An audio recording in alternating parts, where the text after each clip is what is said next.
Hi there, I'm Rob from Drop 3D Printers, and today I'm going to tell you about the unboxing of our printer. Open up the cover and remove all protective materials. There are 4 in total, 2 long ones and 2 short ones.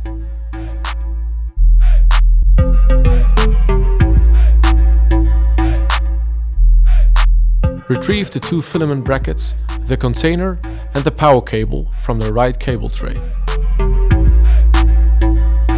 Attach the waste container on the front left of the printer. Make sure that the holes of the tray are positioned over the nuts of the mounting plate.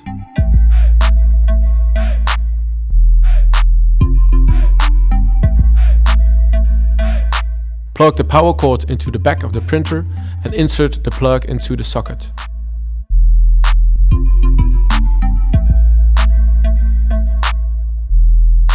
Remove the filament brackets from the packaging and attach them to the back of the printer.